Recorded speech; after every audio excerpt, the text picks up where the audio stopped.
श्री राघव चड्ढा, शुक्रिया सर। आपका 9 minute. Sir मुझे ये बात रखते हुए इस सदन के भीतर बड़ी खुशी है कि आज से कुछ दिन पहले इंडेक्सेशन पर जो तमाम सदस्यों ने अपनी राय रखी थी, मैंने भी अपनी बात रखी थी। हमारी उस राय के उस सुझाव को माननीय वित्त मंत्री जी ने स्वीकारा और आज से 2 हफ्ते पहले इंडेक्सेशन जो भारत के इन्वेस्टर से छीना गया था वो बेनिफिट पार्शियली रिस्टोर किया गया है। लेकिन ये एक बहुत बड़ा प्रश्न चिन्ह खड़ा करता है भारत सरकार की टैक्स पॉलिसी पर कि कितनी कंफ्यूज है हमारे देश की टैक्स पॉलिसी। 23 जुलाई 2024 को आप कहते हैं कि हम भारत के इन्वेस्टर से इंडेक्सेशन वापस ले रहे हैं और ठीक 2 हफ्ते बाद 6 अगस्त को कहते हैं नहीं वापस नहीं ले रहे हैं, इनको वापस पहुंचा रहे हैं। ये दिखाता है कि जब आप बिना सोचे समझे या किसी अर्थशास्त्री की राय पर नहीं, जिन लोगों को अर्थशास्त्र के बारे में जानकारी नहीं है उनकी राय पे अगर बजट बनाएंगे तो इसी प्रकार के फ्लिप फ्लॉप्स देखने को मिलेंगे। सर मैं बताना चाहता हूं कि इंडेक्सेशन को भारत के निवेशक से छीनना उसकी कमर तोड़ने जैसा है। जैसा कि मैंने पहले भी बात रखी थी कि इंडेक्सेशन को फुल्ली रिस्टोर करने की जरूरत है, लेकिन अभी भी कल जो अमेंडमेंट फाइनेंस बिल में लाया गया है वित्त मंत्रालय द्वारा, उसमें भी इंडेक्सेशन पार्शियली रिस्टोर किया गया है, फुल्ली रिस्टोर नहीं किया गया। उसमें भी एक पेच है और पेच ये है कि तमाम एसेट क्लासेस पे इंडेक्सेशन नहीं रिस्टोर किया जा रहा, मात्र इमूवेबल प्रॉपर्टी यानी कि लैंड और बिल्डिंग पे रिस्टोर किया जा रहा है। और दूसरी चीज, 23 जुलाई 2024 के बाद खरीदे गए किसी भी एसेट में किसी भी इन्वेस्टमेंट पर इंडेक्सेशन नहीं दिया जाएगा। मैं आज आपके माध्यम से सरकार से मांग करूंगा कि इंडेक्सेशन को फुल्ली रिस्टोर किया जाए, सारे एसेट क्लासेस पर रिस्टोर किया जाए और 23 जुलाई 2024 के बाद खरीदे गए, बाद निवेश किए गए एसेट क्लासेस में भी इंडेक्सेशन का बेनिफिट मिलना चाहिए। और इंडेक्सेशन के बेनिफिट से खिलवाड़ करना, एसेट क्लासेस से इंडेक्सेशन को समाप्त करना एक बड़ा सवाल खड़ा करता है कि क्या हमारे देश की वित्त मंत्री इन्फ्लेशन एडजस्टेड प्रॉफिट्स में विश्वास नहीं रखती? क्या उन्हें इन्फ्लेशन का ज्ञान नहीं है? क्या वो जानती नहीं कि इस देश में महंगाई एक प्लेग की तरह फैलती जा रही है?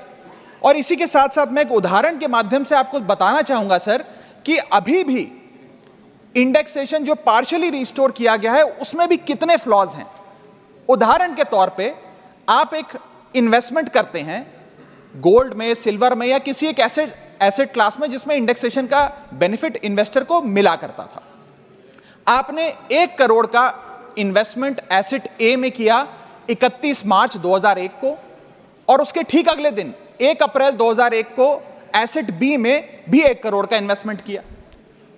वो दोनों एसेट 7% CAGR के हिसाब से, कंपाउंडेड एनुअल ग्रोथ रेट के हिसाब से बढ़ते रहे और आज वर्ष 2024 में उन दोनों इन्वेस्टमेंट्स की आज वैल्यू 5 करोड़ रुपए ईच है। अब आप ये दोनों एसेट ए और एसेट बी बेचते हैं बाजार में वर्ष 2024 में और दोनों पे अलग अलग टैक्स आपको देना पड़ता है। ये मैं आपके सामने दर्शाना चाहता हूं। जब आप एसेट ए बेचते हैं जो आपने 31 मार्च 2001 को खरीदा यानी कि 1 अप्रैल 2001 से पहले, तो आपको इंडेक्सेशन का फायदा मिलेगा। यानी कि आपका सेल प्राइस होगा 5 करोड़, आपका परचेज प्राइस है 1 करोड़, लेकिन इन्फ्लेशन एडजस्टेड परचेज प्राइस आपका 3 करोड़ 63 लाख माना जाएगा। यानी कि 5 करोड़ माइनस 3 करोड़ 63 लाख, आपका प्रॉफिट हुआ 1 करोड़ 37 लाख। उस 1 करोड़ 37 लाख पे 20% के हिसाब से आपको 27 लाख 40 हजार रुपए टैक्स देना पड़ेगा अगर आप एसेट ए बेचते हैं।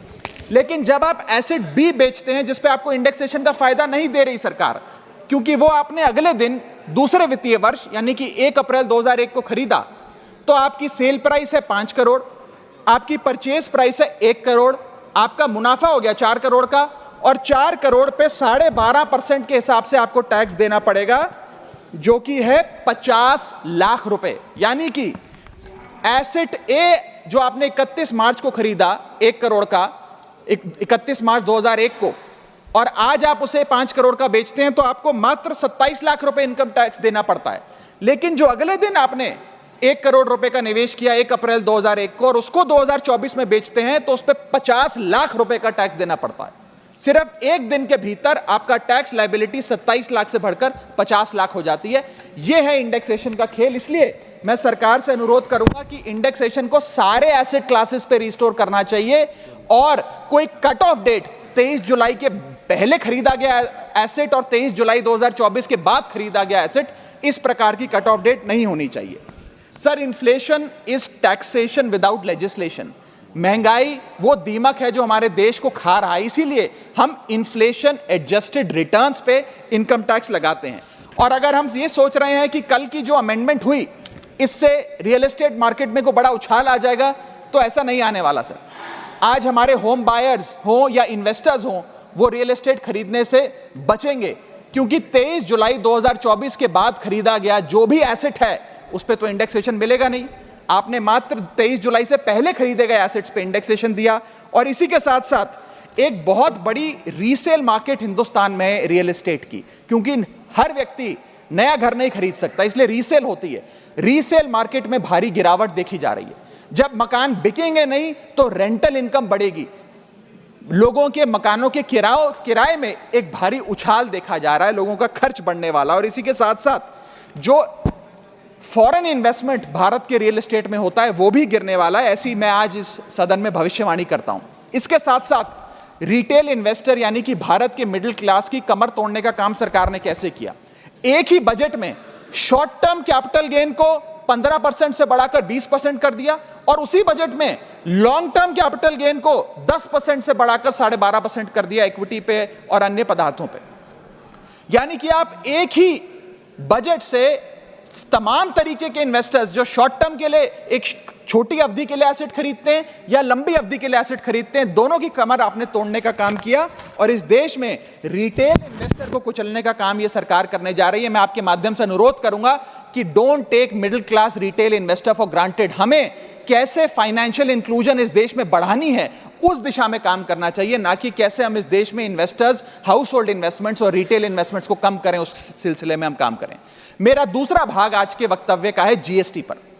पहले तो मैं सरकार के मंत्री नितिन गडकरी जी का जो एक चिट्ठी सामने आई, उन्होंने अपनी सरकार के वित्त मंत्री को चिट्ठी लिखते हुए कहा कि लाइफ इंश्योरेंस और हेल्थ इंश्योरेंस पर जो 18% जीएसटी लगाया उसे वापस लिया जाए। मैं उनकी इस मांग का समर्थन करता हूं और सरकार से मांग करता हूं कि हेल्थ और लाइफ इंश्योरेंस पर कम से कम हम जीएसटी ना लगाएं। ये कोई लग्जरी गुड या लग्जरी प्रोडक्ट नहीं है। और मुझे ये बताते हुए खुशी है सर कि parliamentary standing committee on finance की आज से 6 महीने पहले रिपोर्ट आई थी, जिसका हिस्सा मैं भी था। मैं भी parliamentary standing committee on finance का सदस्य हूं, जिस समिति ने अपने पैरा नंबर 2.10 में साफ तौर पे सरकार से अनुरोध किया कि हेल्थ इंश्योरेंस और लाइफ इंश्योरेंस पर जीएसटी कम किया जाए, समाप्त किया जाए, ना लगाया जाए। मैं पढ़ के वो अंश आपको सुनाना चाहूंगा।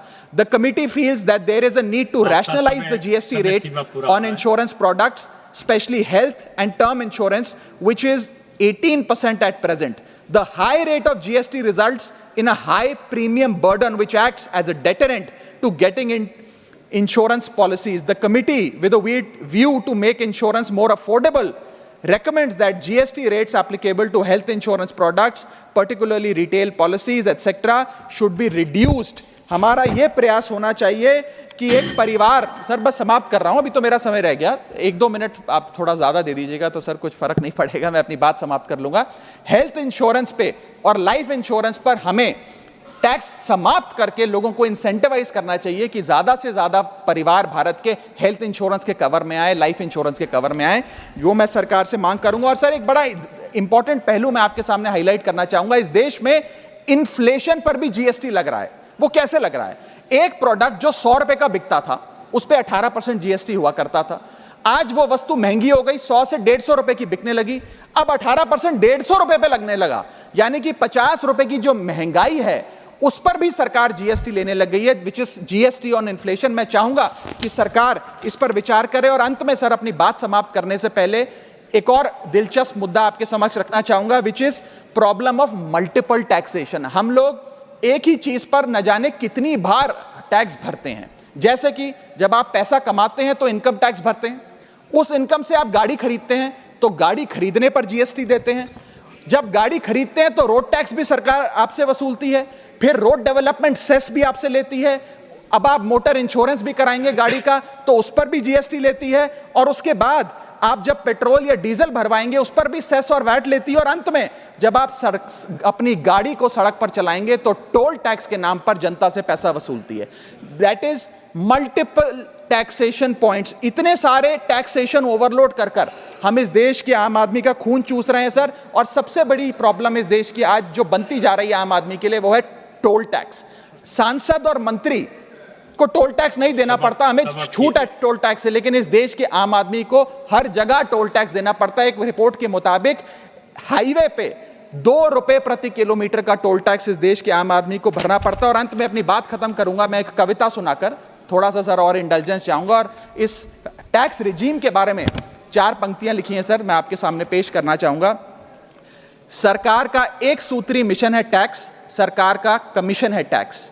जगने पे टैक्स, सोने पर टैक्स, हंसने पर टैक्स, रोने पे टैक्स, खाने पे टैक्स, पीने पे टैक्स, बच्चों की पढ़ाई पे टैक्स, बुजुर्गों की दवाई पर टैक्स, फसलों की बुआई पे टैक्स, ट्रेन और यात्रा हवाई जहाज पर टैक्स, खरीदने पर टैक्स, बेचने पे टैक्स, फैलने पे टैक्स, समेटने पे टैक्स, सड़क पे टैक्स, आसमान पे टैक्स, गाड़ी पे टैक्स, मकान पे टैक्स, सपनों पर टैक्स, अरमान पे टैक्स, खुशी पर टैक्स, मुस्कान पर टैक्स, दिन रात की गाड़ी कमाई पर टैक्स, किताब पर टैक्स, सियाही पर टैक्स, सब्जी पर टैक्स, मिठाई पर टैक्स।